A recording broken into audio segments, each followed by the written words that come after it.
नमस्कार मैत्रिणींनो. तर आज आपण महाराष्ट्रीयन प्रत्येक घरात बनवलं जाणारं पिठलं म्हणजे बेसन आपण बनवणार आहोत. तर चला पाहून घेऊया काय काय साहित्य लागणार आहे ते. तर मी इथे 7-8 हिरव्या मिरच्या घेतलेल्या आहेत तिखटवाल्या, त्यानंतर एक लसूण गड्डी, थोडीशी कोथिंबीर आणि मीठ चवीनुसार घेतलेलं आहे. आता एका मिक्सरच्या भांड्यामध्ये हे जाडसर असं करून घ्यायचं आहे, फिरून घ्यायचं आहे. मिक्सरच्या भांड्यामध्ये टाकून याला आपण एकदा फिरवून घेणार आहोत. अशा प्रकारे हे आपण जाडसर असं याची पेस्ट करून घेतलेली आहे. आता ती एका आपण प्लेटमध्ये काढून घेणार आहोत. भाजीला काही नसलं तर प्रत्येक महाराष्ट्रीयन घरामध्ये हे पिठलं बनवलं जातं. एकदम झणझणीत असं हे पिठलं होतं आणि खूप छान लागतं. आता आपण यामध्ये 2 चमच पाणी टाकलेलं आहे. त्यानंतर 2 मी इथे कांदे कट करून घेतलेले आहेत. त्यानंतर 1 चमच मोहरी आणि थोडीशी कोथिंबीर कट केलेली आहे. त्यानंतर आपल्याला एक वाटी बेसन पीठ घ्यायचं आहे. आता आपण कढईमध्ये 2 चमच तेल टाकलेलं आहे. त्यामध्ये मोहरी तडतडली की आपण जो कांदा कट केलेला आहे तो कांदा टाकलेला आहे. इथे मी 2 कांदे कट करून घेतलेले आहेत, ते यामध्ये टाकले आहेत. कांद्याला थोडासा ब्राऊन कलर आला की आपण त्यामध्ये अर्धा चमच हळद टाकून घ्यायची आहे. मग आपल्या पिठल्याचा कलर एकदम छान असा येतो. आणि अशा प्रकारे हे पूर्ण मिक्स करून घ्यायचं आहे कांद्यामध्ये हळद. झणझणीत असं हे पिठलं तयार होतं आणि खायला तर खूपच छान लागतं. थोडीशी कोथिंबीर टाकायची आहे. बाजरीच्या भाकरीबरोबर अप्रतिम लागतं पिठलं. तुम्ही एकदा नक्की ट्राय करून पहा. आता आपण यामध्ये जे हिरवी मिरचीचं लसूणचं जे वाटण होतं ते आता आपण यामध्ये टाकून घ्यायचं आहे. आणि यामध्ये आपण 1 तांब्या पाणी टाकून घ्यायचं आहे. 1 तांब्या पाणी टाकून घ्यायचं आहे आपण यामध्ये आता. अशा प्रकारे पाणी टाकून घ्यायचं आहे आणि मिक्स करून घ्यायचं आहे याला. आणि याला आता आपण छान अशी एक पूर्णपणे उकळी येऊ द्यायची आहे.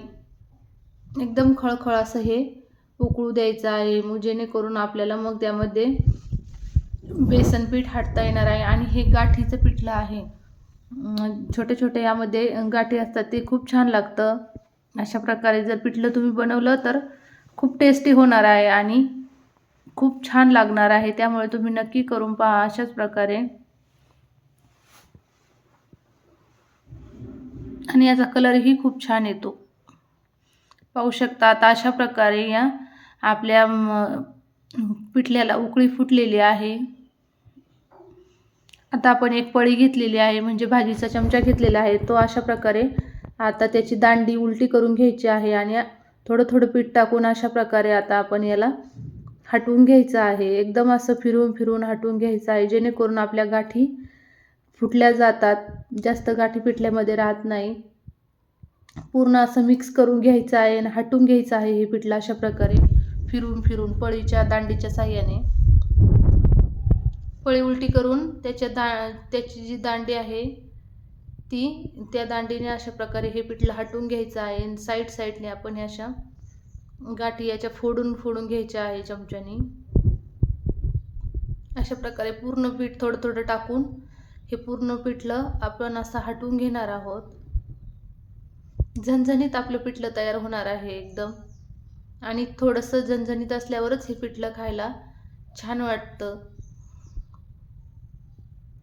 आता थोडं थोडं पीठ टाकून आपण हे पूर्ण पिठलं अशा प्रकारे हटवून घेतलेलं आहे. आता त्याच्या ज्या गाठी एक अर्धी दिसत आहे ती पण आपण असं फोडून घेतलेली आहे.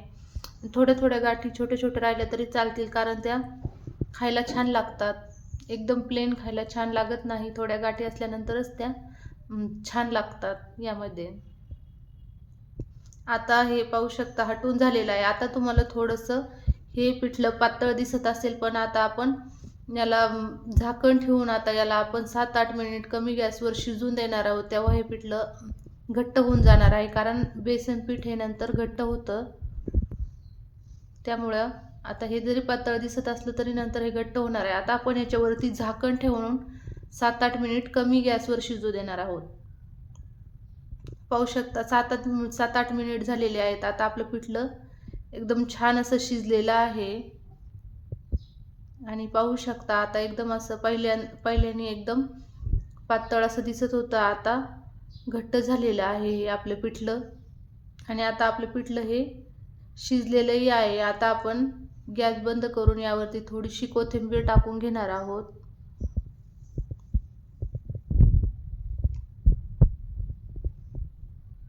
किती छान आता आपल्या पिठल्याचा कलर आलेला आहे, पाहू शकता तुम्ही. आणि अशी एक अर्धी यामध्ये गाठ राहिलेली आहे, पण ते छान लागतं. तुम्ही एकदा नक्की करून पहा. महाराष्ट्रीयन पिठलं आहे हे. आणि घरात भाजीला काही नसेल तर एकदम उत्तम असा पर्याय आहे पिठलं.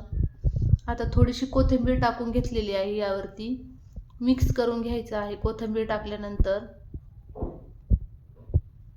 गॅस बंद करून द्यायचा. आणि आता आपलं पिठलं तयार आहे. चला तर मग ताटात काढून घेऊया. पाहू शकता इथे ताटामध्ये पिठलं काढून घेतलेलं आहे. त्यानंतर बाजरीची भाकरी, कांदा आणि वांग्याचं भरीत असा बेत आहे. तर आवडलं तर नक्की सबस्क्राईब करा.